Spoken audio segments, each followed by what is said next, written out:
All right, welcome everyone. Hopefully if you're still in the room with us, this is our Gateway Business Leaders. And I apologize because apparently last week I didn't introduce myself.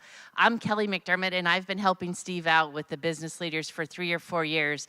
So it's my joy to get to be here with the Equip folks because I'm like, we really need something for everybody, something that's going to equip them or train them or impart more about what does Scripture have to say about the way that we're having to conduct ourselves in the marketplace. And so it's my joy to get to try to find these amazing people that will come and share with you and give you a little bit about what God's imparted to them about how to do that. And tonight, I'm really privileged to be able to introduce to you Brian. He hails from San Antonio, was a great, brilliant student, managed to get himself a full ride scholarship to Texas A&M, then quickly went into sales and had a big career in sales and technical writing and performance and all that, and worked at Cisco and at Ericsson, Motorola, several different corporate companies. And then he decided that the Lord was calling him to go out on his own and to build a company. So he and his wife have formed a company called Perspectivity. A lot of it is about the art and science of messaging and the clarity of messaging.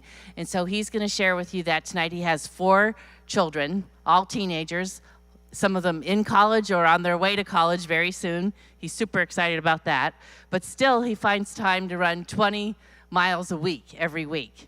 But he's a great man of God, very humble. When I've got to meet with him a couple times, he really loves the Lord and he really loves business. So tonight, I'm going to introduce you to Brian Williams.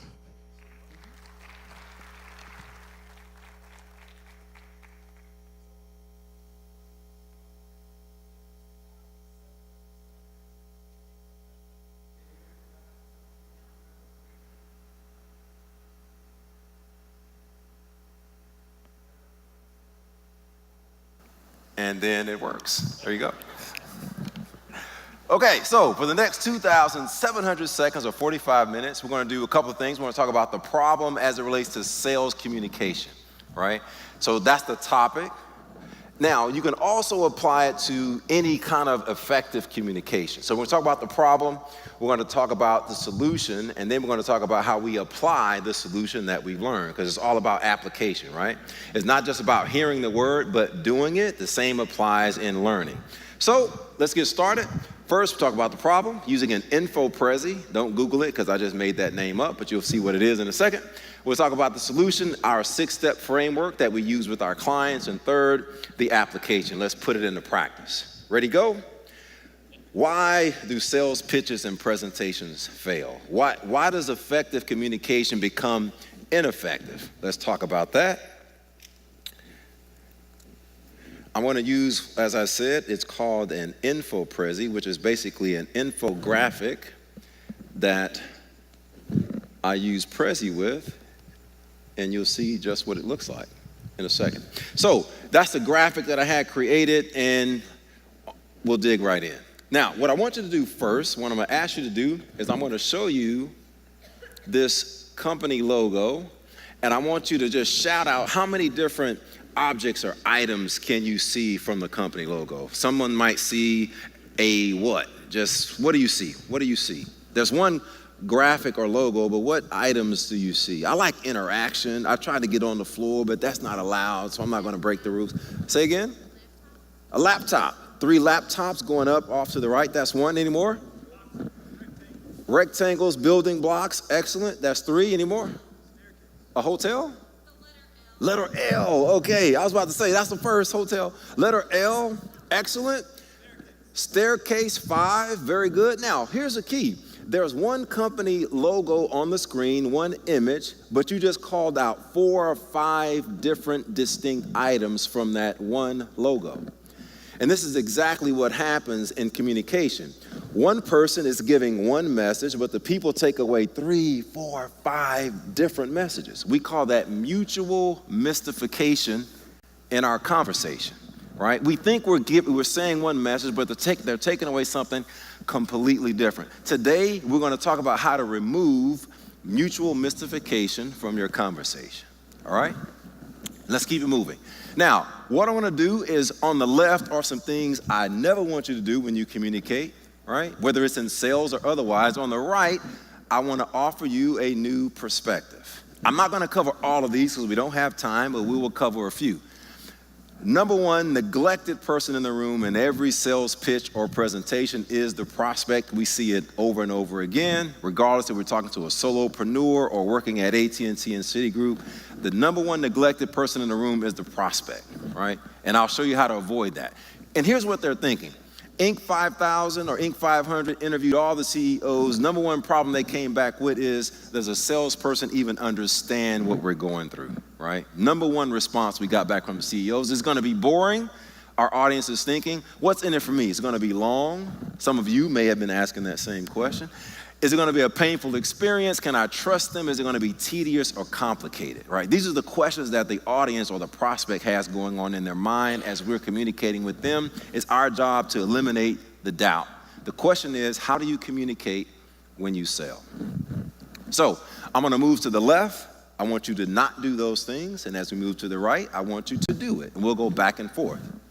Now, Harvard Business Review says $15 billion is spent every year in sales training. Why is the number so high? Because it's difficult to do repeatedly with great consistency and increasing sales. Difficult to do. Second, that's happened before at another conference. It just skipped like 15 paces ahead. It's some RF, let me back up a second. Here we go.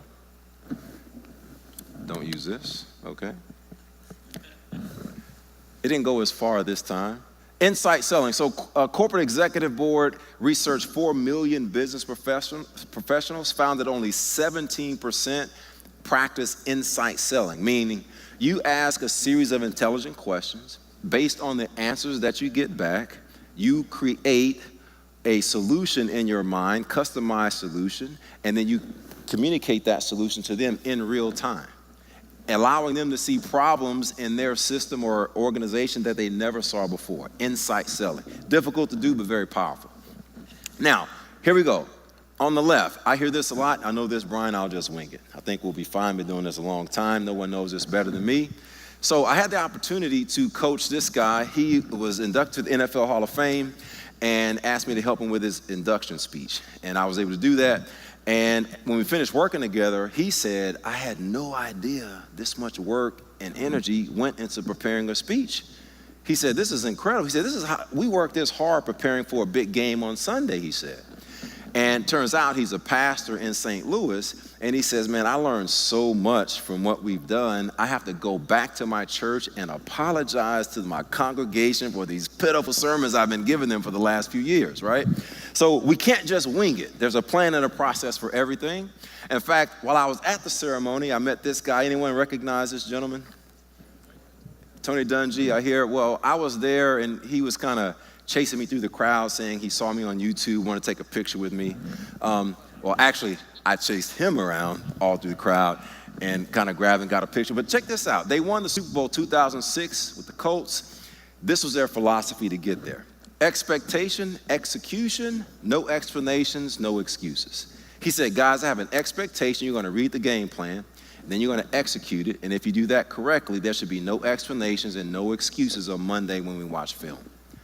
I think we should have the same attitude in our businesses, right? When it comes to, we have an opportunity to pitch or present, do a sales presentation, there should be no explanation and no excuses because we have the opportunity to plan and prepare. And I'll show you how to do that in just a second. On the other side, if you use a system, it helps you in that planning and that preparation. This is a system that we use with all of our clients. It's a 6-step system. 3 steps deal with how we design the message or the presentation. You're going to see this a few more times. And 3 steps on how we deliver the message that we have intelligently designed. We'll go through all 6 steps in just a second. Next, the benefits of using a system. Everyone's doing the same thing. It reduces design time because you have a plan. It simplifies an otherwise complex process. And it gets the audience or prospect to believe, buy, and bite. On the other side, I want you to avoid having messages that lack cognitive continuity. So I'm going to show you something on the screen. I want you to memorize the symbols from left to right, okay? And I'm going to ask you if you can repeat back the symbols that you just saw. Left to right, what can you remember? When the music is over, test is done. Ready, go.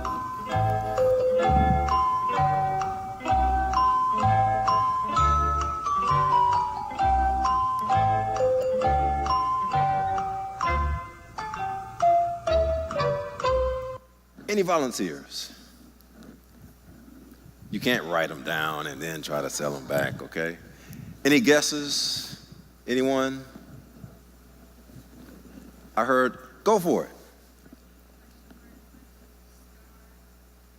Very good. He said money, question mark, money, star. He got the first 4 right. Well done. Now, the challenge with this is these are just individual symbols on a screen, and it's very difficult for the brain to memorize these things. So if you have a complicated sales presentation with dates and charts and numbers and budgets and people, there's no way in the world that people are going to really process that, because we can't even remember individual symbols, because the brain can only hold 7 chunks of information at a time, and then it maxes out. Now, watch this. Same number of symbols, right? I'm sorry. My words came out fine. They were processed incorrectly by your brain. We blame the prospect when we give these long, complicated pitches and presentations. Take a look at this. If you use a storyboard, it does this to your presentation. Same number of symbols, exact same symbols, but this you can remember why. It's sorted and sequenced. And if I had time, I would go into more of that, but basically if your message is sorted and has sequence, it has a logical flow, it creates brain stickiness. It makes it stick to the brain better and people can remember it. Now, to the other side, sometimes the message is too complex. If that's true, our brain has a hard time connecting the dots. We just can't do it. It's too hard to learn something for the first time in real time just by listening to someone. It's difficult to do. In fact, check out this quote. There's a great danger in that present-day teaching could degenerate into the accumulation of facts and unexplained formulas which burden the memory but does not cultivate the mind. I'll give you some big money if you could tell me when this quote was penned. When was this quote said? What year do you think? Just guess a year that this was said. Anyone? 1890. You know what? I'm impressed. And that is so close. You won some big money, sir. Here you go on the front row. There you go. If you try to spend that, you might need a lot of prayer, brother. So, 1873. That was a really good guess, by the way. Very good. Now, here's the deal. This is long before computers and iPads and the internet, right? It was already a problem. And I'm telling you today, it is an epidemic. We see it every single day, regardless of the size of the client that we're working with. Too much information. Now, I'm going to ask you to keep it simple, and I have one more test. I need 3 volunteers. 1, thank you, sir, for raising your hand. 2, I appreciate your offer. And 3, here we go. I have 3 cards. I want you to hold the card in your hand just like this. There's 3 triangles. Don't do anything yet. If you could stand right there. Now, there's a triangle on the left. Read the triangle on the left out loud. Ready, go? Out loud? Go for it. Read it out loud. Paris in the spring. Read the triangle in the middle. Bird in the hand, and the one on the right. Once in a lifetime. Thank you very much. Have a seat.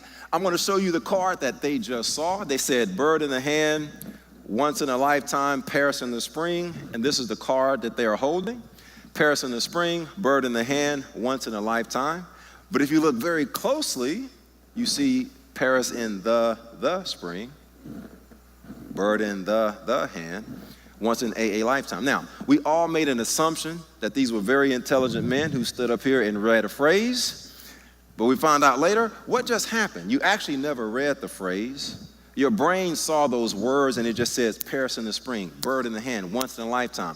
When you're giving a sales pitch or presentation, use very popular phrases, quotes, songs, colloquialisms. Why? It attaches very quickly to the brain, and even if you say it or spell it incorrectly, the brain will auto-correct it, right? I see lots of heads nodding. That's good. Now, a lot of times people share everything they know. We have a phrase for that in speaking. It's called show up and throw up, right? They just give all the information that they have, and it's way too much. And this is what happens. Excess information confuses prospects, and confused prospects rarely buy. When you give too much information, the learning actually goes down. It doesn't increase. And the designers achieve a perfection not when there's nothing more to add, but when there's nothing left to take away. So I want you to start removing information from your conversations and presentation as opposed to putting in as much as you possibly can. So I'm going to ask you to use an intelligent structure and one that looks similar to this. So let's go into that right now. Now, let's do some actual examples of some of the mistakes that we often see so that you can avoid them. Kevin O'Leary on Shark Tank, maybe some of you have seen this show, 3 things he looks for when investing. He says, I want to make sure they do a great job of communicating who they are and what they do. That's number 1. We call that a sales pitch or a sales presentation. Next, they have to know what they don't know. Third, they have to know their business model. Now, I'm going to show you a video of someone pitching. The first minute is the pitch, the second minute is the response, and then we'll talk about it. I'm Dr. Amini. And I'm Dr. Amini. We're brothers, and we're both physicians. I'm Richard. And I'm Albert. Our company is Rolodoc, and we're seeking $50,000 for 20% of our company. And as physicians, we're constantly communicating with our peers, our patients, and with other medical professionals. And what we've realized is that when it comes to communication, medicine is not in the 21st century. I mean, for crying out loud, we're still using pagers to communicate. What is this, the 80s? Rolodoc is the cure for the old school communication that exists in medicine. Rolodoc allows for secure email between patients, physicians, and other medical professionals. The mobile app allows for instant messaging between them. Take a look at this sample patient profile. Here's Mr. Wonderful's page. He's entered in his information, including his medical problems. He looks good. It looks like he's suffering from a heart condition, acardia. For those non-medical nerds, this is a condition when a person is literally born without a heart. Not to worry, Mr. Wonderful, because you can then search for physician by state, specialty, or insurance provider. Let's pick surgery. Choosing surgery in Arizona lets you find this young, good-looking surgeon. You can then view his profile and send him a message. We have the capability of being a social network. This is the feedback. Instead of saying, follow me on XX site, you say, follow me on Rolodoc. I get that you're trying to recreate Twitter and Facebook onto Rolodoc. Correct. Okay, but I want to do this eye-to-eye, face-to-face, because you're doctors. Worst presentation ever. I'm out. Oh, that was mean. Ever. You guys should be smart enough to know. You didn't show us any of the social media. You showed us profiles and talked to us about email. You didn't tell us at all how are you going to get there. It was horrible. Mark, I just think you're being a bully. I mean, they might be Okay, I misguided. am being a bully. Then they deserve to be bullied. It's hurtful to watch you. I would have to agree with Mark. I think it was the worst sales presentation I've heard. We're not presenters, okay? We're physicians. But guess what? I don't care what your background is. If you're looking for money, you got to sell your idea. That business plan is so unclear. I'm out. With all due respect, I just don't think you've explained how you're going to get users, how you're going to monetize it. I just don't see the business. I'm out. I was intrigued. Frankly, it's depressing because I like new ideas in the medical space. They're forever if they work. But at the end of the day, I can't connect the dots regarding how I make money. I'm out. Fair enough. Okay, so 2 very intelligent people, obviously very intellectual, great communicators, but they failed to convey value to their audience, right? In fact, let's look at some of the responses that they were given. Worst presentation ever, it was horrible. Can you imagine hearing that when you're in front of national television? Worst sales presentation I've heard. When looking for money, you have to sell your idea. But here's the one that was interesting. Kevin O'Leary says, I was intrigued. I like new ideas in the medical space. I want what you have, but you failed to do the most important thing to me as an investor, which is how do I make money? They were caught up in the technology. I work primarily in the technology space because that's where I came from, 20 years, Silicon Valley tech world. We see this over and over and over again. In fact, this presentation, I don't have time to show you, but is not technology, is not very, elegant, but in fact, it's a sponge. But he got $200,000 for 20 cents, $1 million valuation. He's done $18 million in sales, and it is a sponge. It's a sponge, right? Now, it's an interesting sponge, but nevertheless, it's a sponge. I'm telling you, when you learn how to pitch and present, it makes a massive difference in your ability to connect, your ability to sell, and your ability to communicate. Let me show you what I mean by that. I was asked, SMU Cox Business School has an annual pitch competition, kind of like a Shark Tank deal. And anyway, there was 8 contestants, and I was asked to coach one of the teams, one of the companies.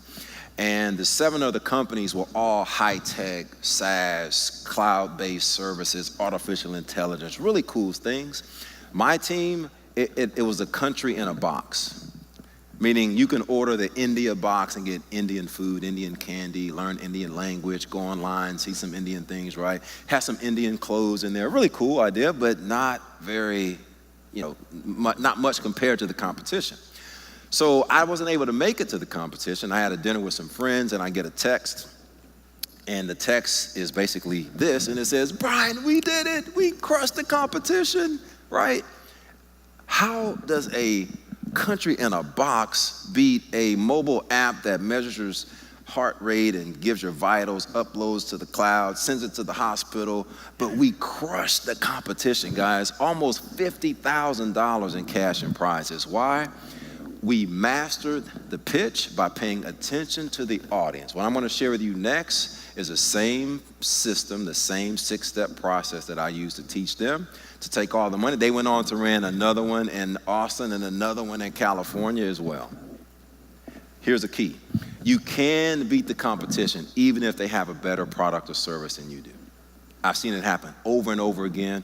I was in Silicon Valley. These startups would come up and I would just see one dominate the other, even though this one has superior technology than the one that actually won. Now, the 6-step framework I'm going to share with you right now. Here we go. On the left, the intelligent design. On the right is how we deliver what we've designed. Now, first step we do is the audience profile. Meaning we want to profile our audience. What are they thinking? What are they like? What are they not like? And we have a document that we fill out and we question. But when I was at the practices for that pitch competition, I went to the practice. I could not pay a lot of attention to what was going on in the front of the room. I was listening to the investors in the room and the questions they were asking. Every question they asked, I wrote down. Every last one. When I got back with my team and we were preparing, I said, nope. That was not important because they don't care. They never asked a question about that. Take it out, take it out, take it out. But Brian, we have to tell them this. This is the most important thing. They don't care, right? They don't care. And my job is to be disciplined and not emotionally attached, right? To where I can tell them, I know that's a cool slide, but guess what? They don't care.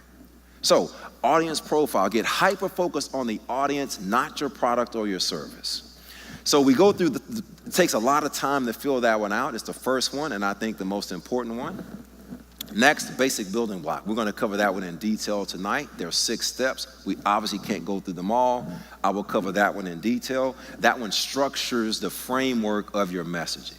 What to say, what not to say, how to get people to buy into what you're saying.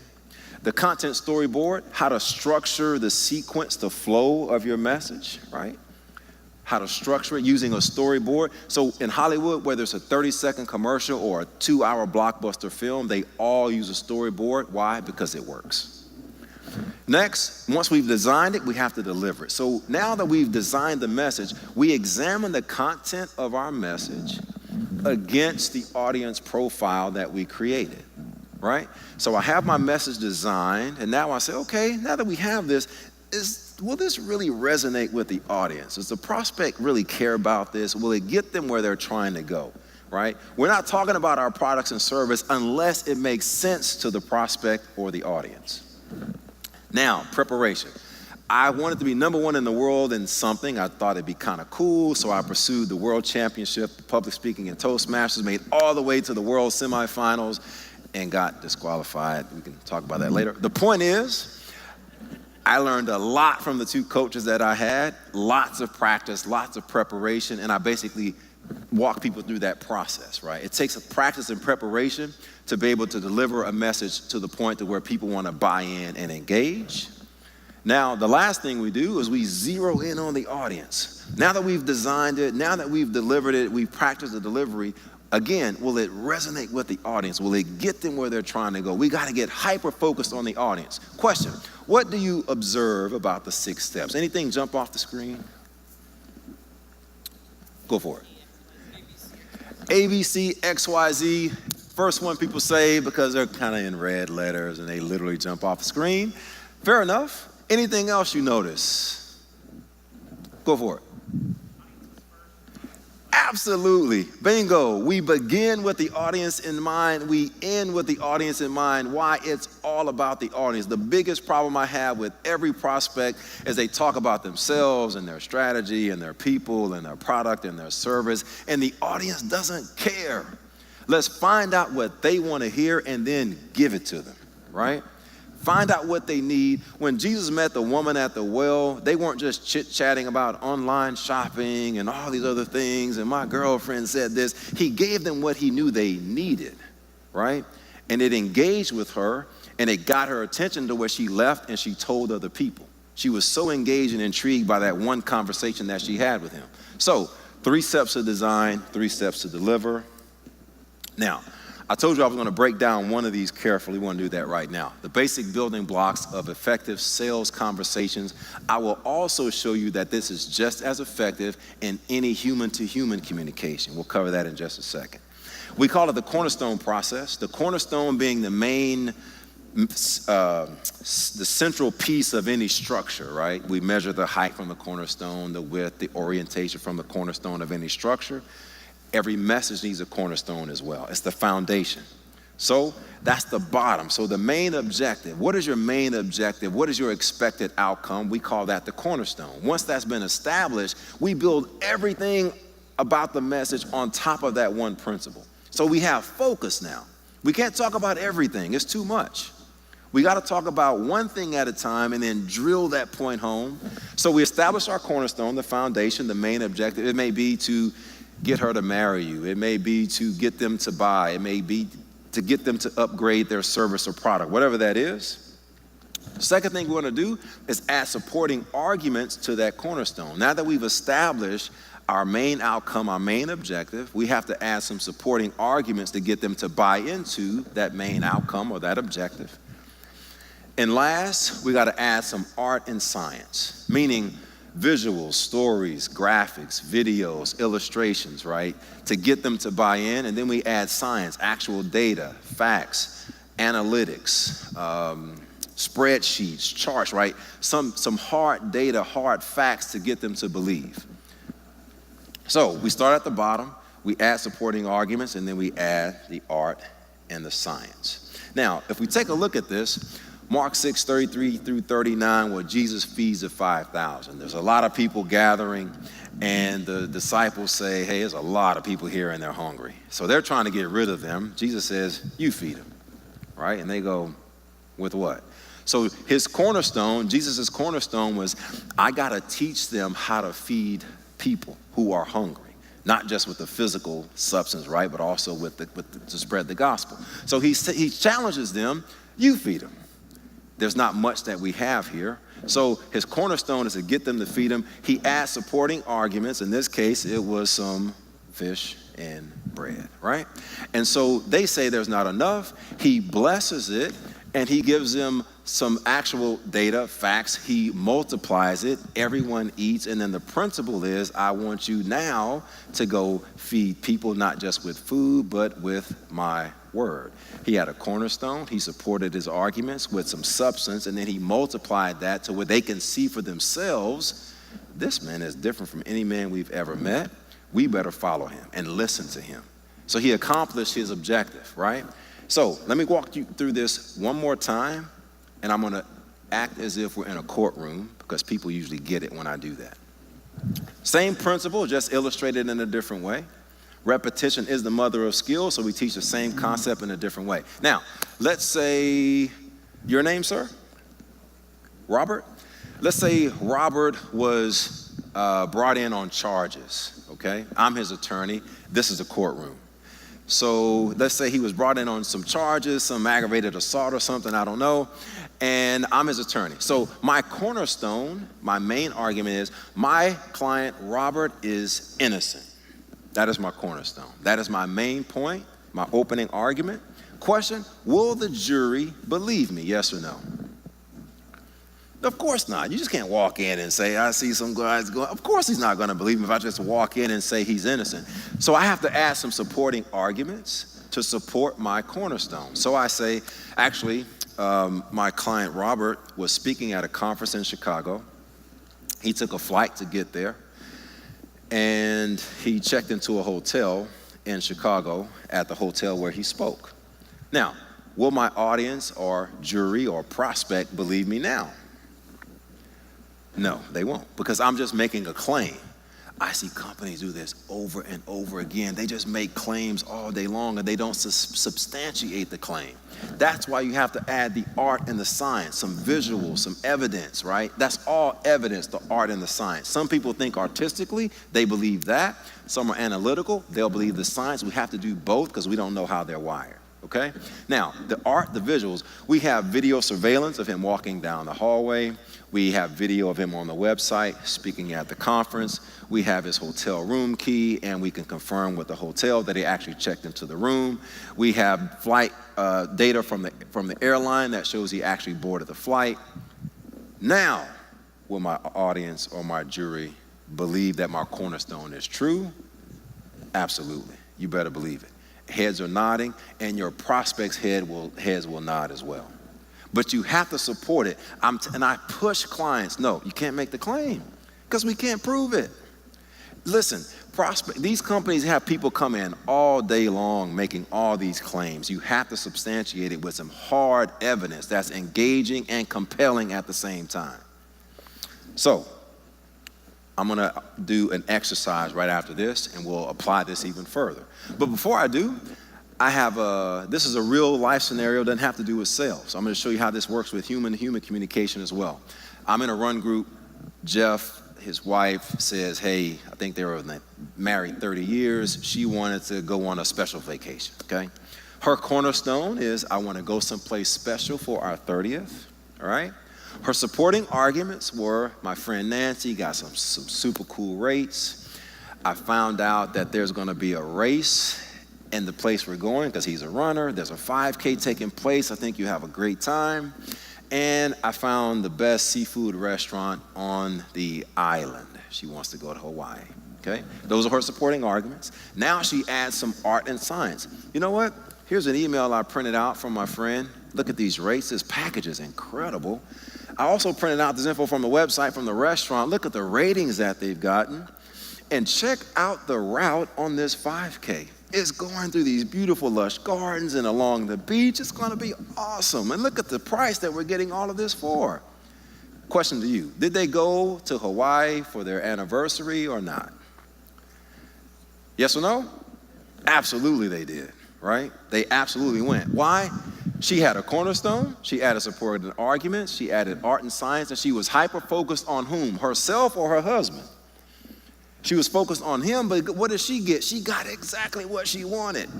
Seek first to serve and then be served, right? I did not come to be served, but to serve. The same principle that we learned in the Gospels, it applies to sales and human-to-human communication as well. Okay. Now for an exercise. Application is the mother of skill. So we talked about the three: audience profile, building blocks, storyboard, examine your content, preparation, zero in on the audience, start with the audience, end with the audience. So this is a template. It's kind of easy to see when I'm actually writing. This is what we do. In fact, when I first work with clients, we use absolutely no technology at all because we don't need it. We get in the way. We use the most powerful computer on the planet, which is the brain, and the pen too, exactly. We use them both because we don't need it. It gets in the way. So we print this out and we write on it. So if I have a volunteer who has an upcoming sales pitch or upcoming presentation, did you have a question or no? Okay. I thought you had your hand up. No, excellent. All right, so a volunteer who may have an upcoming presentation and we want to run this model through it live in real time, put me under pressure, okay? Any volunteers? I have an example if we don't, so it's okay, no pressure. Go for it. You have something? Do you have a microphone? I love the interactive part. If I talk the whole time, it's been a bad day. Okay, your name? Jen. Janet? Jennifer. Jennifer, all right, Jennifer, what are we working with? A network marketing company. Okay. Mm-hmm. And what is the objective? Right now, just the opportunity pre-IPOs, more of a business opportunity is the focus. I'm sorry? I don't really know what you want me to Okay, give you right now. do you have an upcoming pitch, email campaign, proposal? You're trying to get your team to do something that they're not currently doing? What challenge are you facing? Maybe more just helping my team know how to focus on building their team. Help your team? Know how to build their team. Oh, so how to build a team. So your cornerstone, your main objective is to get your team to learn how to build teams effectively. Right. Fair enough? Okay, so if that is the objective, that's the main idea, what are some supporting arguments we can add to get the audience to buy into your main idea? So what are some things that you can do to convince them to want to build their teams effectively? And if there's if anyone has some ideas, feel free to shout them out. Any ideas come in mind? I want to make my team build teams effectively. What supporting arguments could we add to that discussion? What do you think? Train them and give them rewards. Heard that? Train them and give them rewards. So those two, one, we can train them, equip them, give them the skills, the knowledge, the understanding that they need to build the team. And if they do that effectively, they get rewarded for that. Thank you very much. So now we have two supporting arguments that we've added to our cornerstone. Now we have to add some evidence, some art, some science. So now you can go online, you can find some case studies, you can find some reports, you can find books on building teams, Patrick Lencioni, for example, how teams function effectively. So there's a lot of scientific evidence, data, facts that you can add to those supporting arguments to get them to buy into your cornerstone. So in 90 seconds, we've now structured the outline of the message. Now, we haven't done the audience profile, we haven't done the other steps, but at least we kind of know what we're going to talk about, and most importantly, what we're not going to talk about, which is one of the biggest challenges I have a lot, is what are we not going to talk about now that we're in front of the audience or the prospect. Now, I have some other examples, and we're going to run through this a few times to make sure it really sinks in and make sure you get it. But any questions or comments before we do that? There's a Q&A section, but I kind of like the dialogue and interaction. We've given a lot of content, so we'll take a pause and see if there are any questions or comments. Go for it. I'm just curious, in profiling the audience, how do you assess whether the audience will be artistic, they like the visuals, the stories, or they will be more of data and facts? Great question. He said when you profile the audience, how do you know if they're going to be more analytical, want data, or artistic and want the color graphics and information like that? We don't know, right? That's why you have to do both. We don't really know which way they're going to go, how they're wired. But what I'll tell you is even analytical people, when you add the stories and the visuals, they appreciate that as well. So when you add both, it makes for a much more rich and complete message, and we want believability. We want them to believe that what you're saying is true, because one of the challenges we have in sales is there have been so many lies told. They're very skeptical, right? You see people laughing, they're very skeptical, and the only way to discount skepticism is with raw truth and facts. So we have to bring that to the table, and many people leave that out because there's more work to do with that. It's easy to just make claims flippantly. It's hard to support it with real facts and data. Great question. Thank you. How much time did you spend on each building block and optimal? How much time should you spend in each building block in an optimal presentation? You know, it depends. I mean, you'd be surprised. You haven't seen the whole thing, but when you finish the audience profile, it's a game changer. Because the first step, the longest piece I will tell you is the audience profile, and all we're doing is asking lots and lots of questions. What do they want? What do they not want? What did they try before? Did it work? Did it not work? Why didn't it work, right? What feedback did they have? And so we're asking all, and you get so wrapped up in the audience's mind or the prospect's position, it helps you craft the rest of the message. Because what happens, we spend so much time talking about the audience, I get the client to forget about themselves, right? They stop talking about their products and services because we spent so much time talking about the other side. So this piece here tends to go a little bit quicker. So the output of the audience profile, I'll give you this, becomes the input for the basic building block. So once we finish the audience profile, we know exactly what they're looking for, And that becomes our cornerstone. Imagine that. The foundation of your message is not your product or your service, is what they're looking for. And once you begin, and this process begins to speed up a little bit, and my job, as the client starts trying to add all kinds of information into this chart here, I just get the audience profile and go, Jane, I'm sorry, they don't care, right? They told us what they care about. You care about that. They care about this. Let's put more of this in the message. And that battle ensues throughout, right? Had a big client. They had this big deal with Coca-Cola, and they thought everybody needed to know. And when you look at the audience profile, it was very clear that this particular prospect could care less about sweet, sticky syrup, right, called Coca-Cola. They just didn't care about that. But they kept forcing me to put it back in, and my job is to be disciplined in my approach and to say, they don't care. My job is to help you get the deal done. I like winning. Winning is fun to me. So I'm going to do what it takes to win. Questions are, great question, by the way. Questions are,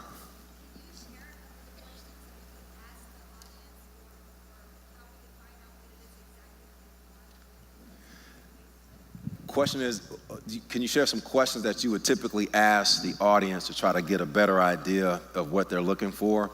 And honestly, I ask some of the same questions, just like I asked the lady, what are some of the challenges that you're having in the organization? And honestly, I feed off of their answers. I don't really have a script. I get the conversation started. And my job is to have enough business acumen and enough sales skills to kind of know, based on what they're answering, I need to dig in this direction a little bit. That one's a little tough because it's going to change based on the person. But here's what I will tell you. If you fall more in love with your questions than you do with talking, you will get a lot more out of the prospect. Because I will ask a question and I will do this. 6 seconds of silence doesn't bother me at all. I'll just sit there.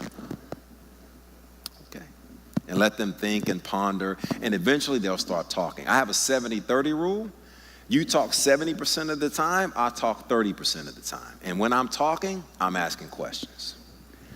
My job is to find out what is going on in your organization. Now, I have a bag of tricks that I can use to help you with your problem, but I'm not pulling a single one out until I know it specifically solves an issue that you're dealing with. Some people bring their whole bag of tricks, and what do? Just dump it on the people, right? It doesn't matter whether you need it or not. They're going to dump the whole bag on you anyway. And what I'm going to ask you to do is only pull out the 2 or 3 that they're dealing with right now, and that's all we're going to offer to them. Does that answer your question, by the way? Excellent. Any more questions, comments? Okay, let's go to this next one. I had a company, they do telepsychiatry, okay? So you're having some psychiatric needs, so you go into this office, there's no doctor there, there's a big screen, okay? And you sit in a chair, and they do the psychiatric services right there with a video monitor. They had an iPad in one case, and they were just talking through FaceTime. It's really cool. I thought it was kind of weird, but till I saw the results that the people were getting. Because there's a massive epidemic, shortage of psychiatrists in the country. I had no idea. And as a result, there's a lot of schizophrenia, there's suicide, there's these violent attempts because these people can't get help. So what happens, they say, listen, I don't have to drive to all these different patients. We're going to set up an office, and they can just drive right down the street and get telepsychiatric help, okay? That was the situation. Now, they were trying to sell into large hospital systems. They asked me to come in, can you help us break into large hospital systems? So I had to put a sales presentation together. First thing we do, to demonstrate to large hospital systems that telepsychiatry is a viable and affordable solution to the current mental health care crisis in America. That was the main objective, right? We know you can't serve your clients. We have a solution. It's called telepsychiatry. Now, there are large traditional hospital systems, so they didn't think it was viable and they didn't think it was affordable, okay? So how do we get them to buy in? Show how the technology is very affordable, capable, and simple. So we would do, well, I'll tell you in a second. But that's what we had to get them to, in order to get them to believe our cornerstone, we had to show them it was very affordable, capable, and simple. Clients grow from and enjoy the experience. They're not turned off by it. We had to prove to them that it shows how much faster and efficient the solution is. So those were the supporting arguments. Now we need facts, right? We used a case study that showed client appreciation rates and the cost savings at large hospital system over 2 years was phenomenal, and we had the hard data to show that. Next, there was a story with a doctor. This teenager walked in this empty conference room, and there was a TV there, and the mom was like, "This is nonsense, what are we doing?" Until the session started, and she saw her son get help, and she went, "I'm a believer," right? One session was all it took. Because think about it. If you go to a doctor who's sitting in a chair, you're just sitting across the table talking to him. Now you just have a flat screen TV, you're sitting across the table talking to him, right? So you can get the same results. Then we showed a technical demo of an exact session between a psychiatrist and a patient. So we had our cornerstone, we added our supporting arguments, and then we added hard facts and data to support our supporting arguments, which supported our cornerstone, and we began selling. Right? So there's a real live example of just how this works. Now, again, that's just one of the 6 steps, but at least this one step, I hope, makes sense. And you can begin crafting your sales messages, your conversations, going on really cool vacations, right? All from this tool. Pretty cool deal, right? Well, you didn't have to pay for it. Any questions or comments? Okay, as we wrap up, I'm gonna do 2 things. We'll have a few more Q&A if it's warranted. And then what I'm gonna do is give you a live demonstration of, we've talked a lot about sales presentations. This will just be a presentation of what a presentation looks like after it's gone through this 6-step process, where we've designed it using these tools, and we will deliver it using the other 3 tools. It's only a 6 or 7 minute presentation. It's actually what I did when I was competing in the Toastmasters World Championship. I'll give you a demo of that so you can see what it actually looks like. And I think it happens to be my life story, happens to be a little spiritually inspiring, and I hope you will enjoy it. But before we do, any questions or comments? Here's the thing. One thing I noticed as I've been working with people is there's a lot of information out there, and I've given you some information, but the way humans really learn is by doing. We have to apply what we learn. So we have a little bit of information, and we go right into application. So as you're taking these tools, and I can give you my email if you want some of these templates, I would encourage you to just start using it, right? You're gonna mess up, it's gonna be a little wobbly in the beginning, but put it into practice. You'd be surprised at how much better you get by just using and applying the information as opposed to just listening, right? Be ye doers of the word and not hearers only. It works in business just the same, right? Okay, now, that's all I have in terms of content. In the speaking world, we're told if you go over, they never call you back. If you finish early, you'll be invited back the next day, right? So I tend to go a little bit under time, which I don't think anyone is usually upset with. What I'll do now is give you the demo, a live demo of what it looks like when you've run it through this process. And somehow turning around kind of resets things, so I'm gonna turn around and I'll get started. I ran as fast as I could because the authorities were after me. They were chasing me. I was scared, so I continued to run. And I was elusive, so they did what they're trained to do. What did they do? They called for backup. But I continued to run because I refused to go to the institution in which they were trying to take me. But eventually, I, the suspect, would be apprehended and taken into custody. In this story, the people that were chasing me were my elementary school principal and her assistant. And I was on the playground of my school. I just refused to go to school. I don't know what was going on. So they called for backup, which was my mama and my grandmama, who came to the school to try to calm me down. Now, I never calmed down for some reason. And I don't know why, my mom told me I didn't talk a lot when I was a kid as well. So they put 2 and 2 together. The kid's running around, crying all over the place, and he won't say a word. Something's wrong with him. So they labeled me mentally retarded. And all the kids went to the normal building, but we went to this mobile home converted into a classroom, and it was called Low Learning Disability or Lower Learning Disabled, but LLD was on the building. All the kids said it stood for Little Lost Dummies.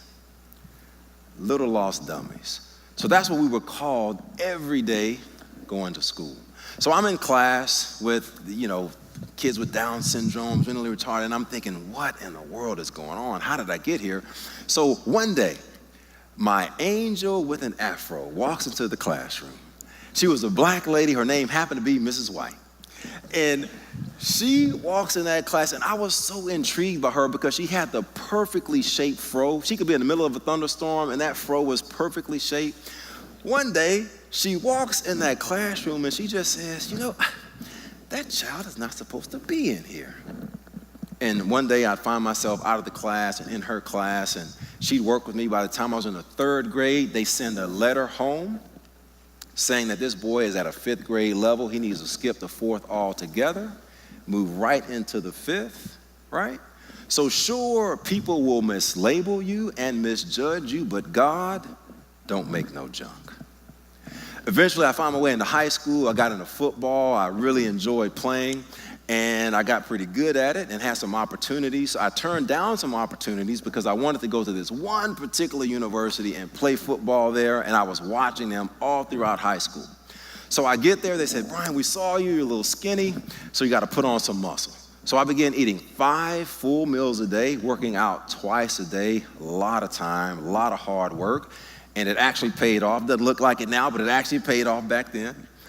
And I began working out, eating the meals, doing the work, and it was working until I saw the one quarterback, and I said, why aren't you getting more playing time? You are clearly better than this other guy. And this quarterback, who also happened to be African-American, told me, well, they kind of confided in me, one of the guys, and told me that the booster club was not ready for an African-American to be quarterback of the football team. I had just given up 2 other offers to come to this one particular school just to find out I'll never have a chance of playing there. But there's no time for excuses. In fact, a wise man once said, excuses are tools that incompetent people use to build monuments of nothingness, and they seldom succeed at anything. So I had to go to work. So I started applying for every academic scholarship I can put my hands on. In fact, there was one designated to the Native American Indian, and I applied for that one too, because I had to make a way out of no way. So sure, people will misjudge you and they will mistreat you, but God don't make no junk. After graduating college, I found myself getting married, and we started having kids. And it was about this time I started to reflect on my fatherhood and eventually on my own father. My mom was pregnant. He was there when I was born. The reality of a baby being here freaked him out, I guess, and he took off. I saw him for the first time when I was 10. I saw him again when I was 12. He sent for us to California. We stayed with him for 2 weeks at 12 years old. And then a lot of years went by when I had maybe I'm gonna say, to be more 5 conversations with him after that point. And so I, at that point, just gave up. I'm hitting my 20s and my 30s, and I'm saying, my dream is never gonna happen. That was just to be hugged by my dad, to be told that he cared about me, and to just find out that he loved me. That was it. That's all I was looking for.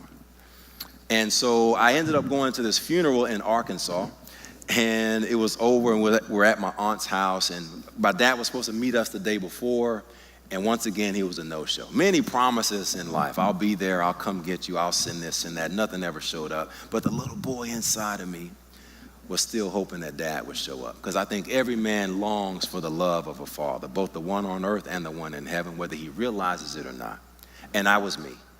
So I'm leaving the house, and we're about to leave, and this hand grabs my shoulder, and I turn around, and boom, I see him for the first time in 36 years, okay? And he hugged me right away, and he hugged me tight, and his face was pressed up against this ear, so I had a hard time hearing what he was saying. But some of the words that did get through was, I miss you, right? And we hugged for a really long time. Sorry, I haven't told this yet. It just happened recently. And he began telling me he was sorry And I had completely given up on this dream, saying this would never happen in a million years. 36 years went by. But that night, my dad embraced me. He looked at my kids for the first time. They were all teenagers. And he says, I'm so sorry I wasn't there to see you grow. I had never heard him apologize before in my life. But that night, the love that I was looking for, the hug that I was looking for, God gave it to me. So sure, people will reject you and not understand you. But God don't make no junk. That's my story. We all have one. I know there's some in the audience. You just not given an opportunity to say it tonight. And you know, I know life gets rough and we can't fix it all in a 10-minute speech.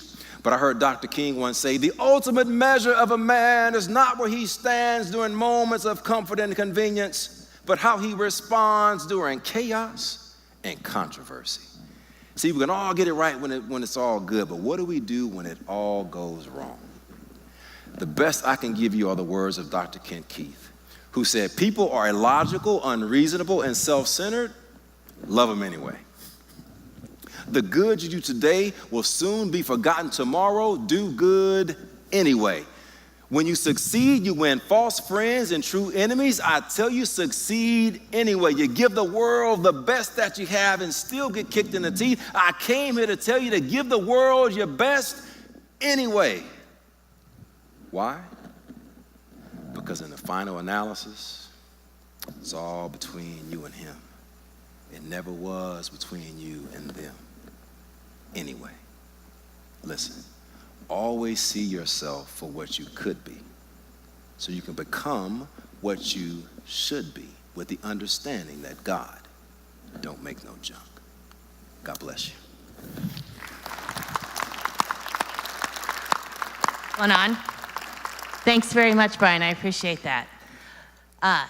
Messaging is a big part of what we do. Your communication skills will make all the difference in the world on the outcome.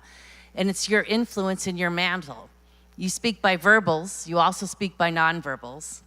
And yet we don't develop them all that often or take the time to be very specific and intentional. But when you do, there's a dramatic outcome. So thank you very much for all of that. I also liked what he shared at the end. You can't communicate what you don't believe. God is radical about our belief and believing in him and the way that you're gifted and the way that you're made. You were made to be able to serve and pour out into other people. But you got to know what it is that you have to give and reach out and touch them and be able to share it in a way that's going to make a difference in their life, because that's where the influence is. And everywhere we go in the market, we are carriers, right? You see someone that's hopeless, even in his message, right? Destitute, left out. We're with the walking wounded. We don't know who else might be fatherless. It could be a customer, it could be a supplier. You could be the one light that's going to go reach out and touch them. Give them a hug when their father isn't absent. Believe with them and stand with them until the dreams that they have in their heart come to pass. Your dream could be a business. Maybe you want to double the size of your business. Maybe you want to be able to double the income of your employees. Whatever God puts inside of you, you get pregnant with an idea, and you have to take care of it and nurture it and believe and come around other people that'll believe with you. You have to invest in yourself and develop those skills. Be the leader and the model that other people want to follow, because all of these things we do unto Jesus. Our work is excellent because that's what Jesus called us to do. So thank you once again. Now, next week, what we're going to do is I have 3 friends that are going to come. Paola is the former CIO of the state of Hawaii, and she's going to be here, and she's going to share. I have another friend, Diane Pattison. I'm the chairman of the board of a professional Christian women's organization, and she's the former COO of Tramwell Crow and one of the board members, former board members of Prologis, and she's going to be here. And then we have Shelley, and she is the EVP of HR for Associa. It's about a 7,000 person company, and she'll be here. And we're going to ask them to share what it is that they learned and did to walk out their faith and work. And they're going to handle some tough questions and tell you what they did to be able to navigate some of those treacherous waters, if you will, in the marketplace. So can I pray over you tonight? Send you with a blessing? Father, I just thank you for every person in this room. Lord, they have desires and plans in their hearts. They have careers that you've given them, vocations for this ministry and this marketplace call that they're in. And I pray that they will draw closer to you and that you will impart inspired ideas inside of them. Lord, that they're going to have messages and clarity, that they'll have evidence to support it. What great evidence that you've given us, that everything from the Old Testament prophecies that we saw fulfilled in the New Testament, over and over again, you show us the way and the path. If we would just take time to study it and get in your word and have you speak to us, to every child of God in this room, we receive what it is that you have for us. And then, just like Brian said, we're not only going to have the information, but we'll then go and apply it. So I speak a hedge of protection around everyone in their businesses. God, that you will give them a place of position that one day they will stand with kings. Lord, that they will have favor in all that they do and blessing in their lives. In Jesus' name we pray. Amen.